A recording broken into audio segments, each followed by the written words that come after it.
Assalamualaikum dear student. Today we are going to discuss our lesson number 22 mid term के syllabus का आखिरी का। देखिए जी, अगर हमारा माइंड खास तरीके से काम करता है, इसका राइट और लेफ्ट होता है, ठीक है, हेमिस्फीयर। चाइल्ड माइंड का डेवलपमेंट फेज में होता है 8 साल की उम्र तक। ये एमसीक्यू उसके लिए कर दीजिएगा। By the age of 8 the sides are well developed. Multi methodology, सबसे पहले राइट और लेफ्ट में क्या है, इसमें वियल होता है, इसमें वर्बल होता है, इसमें नॉन वर्बल। ये हम एक एक करके आगे देख लेते हैं, ये आप देख लीजिएगा। डाइवर्जेंट थिंकिंग क्या होती है? डाइवर्जेंट थिंकिंग ज़्यादा क्रिएटिव होता है, मतलब हम मल्टीपल चीज़ें सोचते हैं एक सोल्यूशन करने के लिए, मल्टीपल आइडियाज़ होते हैं। डाइवर्जेंट थिंकिंग जो होती है आउटसाइड द बॉक्स शाइन करती है, ठीक है, और इस टाइप की थिंकिंग के लिए राइट हेमिस्फीयर रिस्पॉन्सिबल होता है। कन्वर्जेंट थिंकिंग ज़्यादा फोकस होती है, ठीक है, इसमें हम लॉजिक यूज़ करते हैं, ठीक है।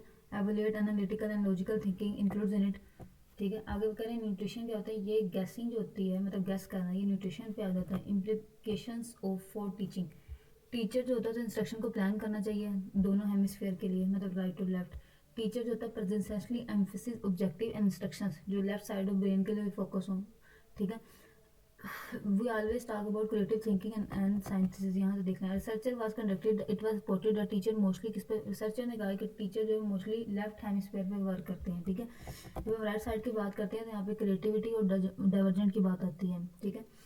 आगे देखें, यहाँ यहाँ देखिए, लर्निंग इज नॉट एप्रोप्रिएट, अब मुनासिब नहीं जब तक दोनों ब्रेन सही वर्क ना करें। मल्टी मेथोडोलॉजी, मल्टी का मीन्स होता है मैनी, एंड मेथोडोलॉजी का मतलब होता है वो कलेक्शन डिफरेंट मेथड।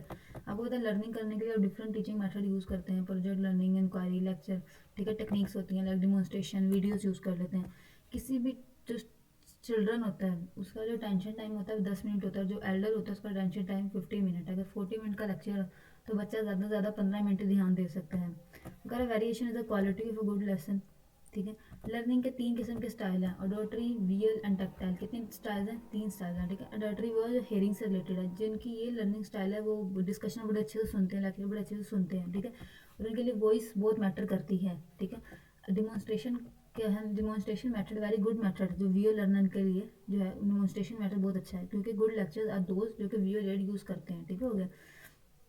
आगे हैं टीचर के फेशियल एक्सप्रेशन भी बहुत मैटर करते हैं वगैरह। टैक्टाइल लर्नर्स वो होते हैं जो कि लर्न करते हैं बाय टचिंग। काइनेस्टिक, अच्छा, डूइंग इज वेरी इंपॉर्टेंट, ठीक है, जो जो करके एक्सपेरिमेंट करके सीखते हैं वो टैक्टाइल लर्नर्स होते हैं। तो 3 किस्म के होते हैं, ऑडिटरी, विजुअल एंड टैक्टाइल, ठीक। हार्वर्ड गार्डनर्स मल्टीपल इंटेलिजेंस, ठीक है।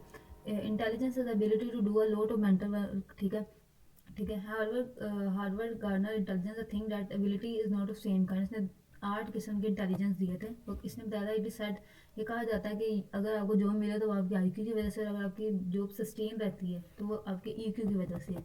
अब हार्वर्ड ने कितने जो है इंटेलिजेंस दिए थे, सब इसमें सारे लिखे हैं। सबसे पहले है विजुअल एबिलिटी, क्या है? जो आप विजुअलाइज कर सकते हो, जैसे बिल्डिंग, चार्ट, ग्राफ, ठीक है।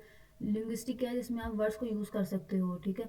जनरली एलिगेंट, जो लिंग्विस्टिक होते हैं जिनके इंटेलिजेंस वो एलिगेंट स्पीकर होते हैं। मैथमेटिकल, वो लॉजिक को यूज़ कर सकते हैं, रीजन को यूज़ करते हैं, क्लासिफिकेशन को, प्रॉब्लम सॉल्विंग होते हैं जिनके मैथमेटिकल एंड, ठीक है। Bodily kinesthetic, ability to control body movements and handle object, जैसे कि स्पोर्ट, डांसर, ठीक है। आगे है musical, ability to produce appropriate, remembering, जो मेलोडी समझ सके, सिंगिंग को, विस्लिंग को। इंटरपर्सनल, कि वो अपने आप को समझ सके। Ability to relate understand other, it uses verbal, मतलब दूसरों को भी समझ सके, खुद को भी। देखिए आगे कौन सी इंटेलिजेंस, देखिए इंटरपर्सनल, कि वो दूसरों को समझ सके, और इंट्रापर्सनल, कि वो अपने आप को अंडरस्टैंड कर सके। ये सबसे मुश्किल होता है अपने आप को अंडरस्टैंड करना। Ability to self respect and being aware of one's inner state, ठीक है। उसके बाद है naturalist, the ability to explore nature वगैरह। सम स्टूडेंट बहुत गुड होते हैं ग्राफ इंटरप्रेट करने में, तो उनकी स्पेशल इंटेलिजेंस होती है, ठीक है, हो गया। चिल्ड्रन जिनकी वर्बल एबिलिटी होती है, सारा हमने देख लिया कि हार्वर्ड ने 8 किस्म के इंटेलिजेंस दिए थे, उसके डिस्क्रिप्शन में हमने देख लिया, ठीक है। अब इसके बाद ओब्वियसली इंटरपर्सनल स्किल्स, मतलब होता है कि खुद को जानना। Interpersonal skills means knowing our own self, ठीक है। ये थोड़ा टाइम कंज्यूमिंग होता है कि इंटरपर्सनल इंटेलिजेंस को डेवलप किया जा सके। तो इस चैप्टर में हमने पढ़ा कि हार्वर्ड की 8 टाइप्स की इंटेलिजेंस उसने दी थी। इसके अंदर में पढ़ा कि कितने टाइप्स के लर्निंग स्टाइल्स होते हैं, 3 किस्म के होते हैं, और हमने पढ़ा है कि थोड़ी सी एक्सप्लेनेशन। तो इजी सा है चैप्टर, ठीक है। इसी के साथ अगर आपको कोई क्वेश्चन हो तो आप कमेंट कर दीजिएगा। वीडियो पसंद आई तो लाइक, शेयर एंड सब्सक्राइब करें। अपना ख्याल रखिएगा। अल्लाह हाफिज़।